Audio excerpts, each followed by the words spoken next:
So hello everybody, welcome back to my channel. आज हम लोग बात करने वाले हैं अबाउट GNDU की जो एडमिशन के लिए साइट है उसके बारे में। तो मैंने ऑलरेडी आपको एडमिशन के लिए, मेरे पास ऑलरेडी ये लॉग्ड इन है ऑफ कोर्स, बिकॉज मैं तो यहाँ पे पहले भी आ चुकी हूँ। So now we have this site जो आपके ओपन हो जाएगी। ये फ़ोन पे मैंने ओपन करी, आप लैपटॉप पे भी ओपन कर सकते हैं फॉर रजिस्ट्रेशन एंड ऑल। उसके बाद हमारे पास excuse me, then we'll have this site open. फिर उसके बाद हमारे पास होगा कि कोर्सेज़ कौन कौन से अवेलेबल हैं 2026-2027 के लिए। आप इस पर क्लिक करेंगे तो आपको यहाँ पे 5 ईयर इंटीग्रेटेड कोर्सेज़ के बारे में बताया जाएगा। यहाँ पे आपके पास बीटेक है, जो बैचलर कोर्सेज है वो है। तो जो पहला ही ऑप्शन है that is gonna be the option is gonna be about BTech. BTech में आपको कंप्यूटर साइंस एंड इंजीनियरिंग यानी CSE जो कि मैं कर रही हूँ वो है। उसके अलावा आपके पास बाकी सारे जो भी आपको इसके साथ मिलेंगे, जिनके लिए सेम काउंसलिंग है आई गेस, वो सारे कोर्सेज एक साथ क्लब्ड हैं। एंड इनके लिए आपको एलिजिबिलिटी इज़ सिमिलर। आपको 45% चाहिए मार्क्स 12th में, अगर आप SC कैटेगरी से बिलोंग करते हैं।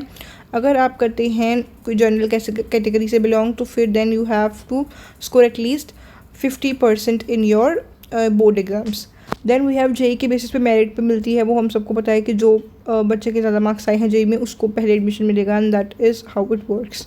Then you have some numbers of HODs and people that you can contact to, अगर आपको कोई भी हेल्प चाहिए तो। या you have the numbers here. And उसके बाद जो मैं दूसरी बात करती हूँ दैट इज़ CE, कि अगर आपके मार्क्स नहीं आए हैं उतने ज़्यादा अच्छे, तो आप एक एडमिशन टेस्ट होता है जो कि जॉइंट एंट्रेंस टेस्ट है, जो कि एक्सक्यूज़ मी, जो कि यूनिवर्सिटी खुद कंडक्ट करती है। वो टेस्ट देकर भी आपको एडमिशन मिल सकता है। That is in CE, that is in computer engineering, that is CE। ठीक है जी। तो you will be part of our department only. बस आप जो है आपका सेक्शन अलग होगा एंड थोड़ा कोर्स में आई गेस डिफरेंस होगा। I have not I am not very educated about that course, but हाँ it is similar only. First year तो सिमिलर ही रहता है मोस्टली। देन ये बाकी सारे कोर्सेज हैं, अगर आपको कुछ भी इसमें से रिलेटेड करना है तो आप वो देख सकते हैं अपने according. Then we have our admission notice.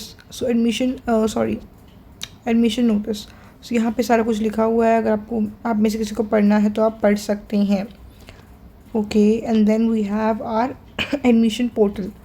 सो अगर आप एडमिशन पोर्टल पे जाते हैं, यहाँ पे आपको हाउ टू अप्लाई बताया जाएगा। एडमिशन नोटिस है, एडमिशन शेड्यूल है, मेन कैंपस के लिए सब कुछ है। मेन कैंपस मतलब जो GNDU के अंदर बाकी सारी कॉलेजेस वगैरह आता है उनके लिए नहीं, जो हमारा मेन कैंपस है उसके लिए ये सब है।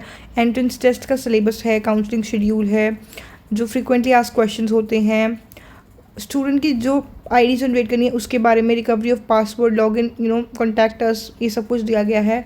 तो आपको जब भी स्टार्ट करना है you have to start with this. आपको किसी भी चीज़ के लिए अगर आपको करना है तो आपको अपनी पहले एक आई थिंक ये पहले आपको अपनी ID बनानी पड़ेगी, उसके बाद ही other processes can be done. बाकी अगर आप किसी के पास जाएंगे टू गेट लॉग्ड इन तो आपको पता चल जाएगा और बेटर तरीके से। उसके बाद हम लोग आ जाते हैं this thing that is admission schedule. So admission schedule जो है ये पिछले साल का है। लाइक आई टोल्ड यू कि 8 मई के अराउंड हमारी काउंसलिंग शुरू हुई थी। सो एक्सक्यूज़ मी, ये देखिए 8 मई के अराउंड हमारी काउंसलिंग पिछले साल शुरू हुई थी एंड 16 जून तक वो ख़त्म हो गई थी। काउंसलिंग का मतलब कि जो ऑनलाइन रजिस्ट्रेशन है, ऑनलाइन रजिस्ट्रेशन ख़त्म हो गई थी 16 के अराउंड। उसके बाद ये हमारा आगे का स्केड्यूल है। आपकी जब नई काउंसलिंग स्टार्ट होगी, सब कुछ होगा, you will be told about that, don't worry about it. But पिछले साल का ये जो स्केड्यूल है मैं आपको दिखा रही हूँ कि अगर आपको इस साल देखना होगा तो you will have this option जहाँ पे आप क्लिक करके देख सकते हैं।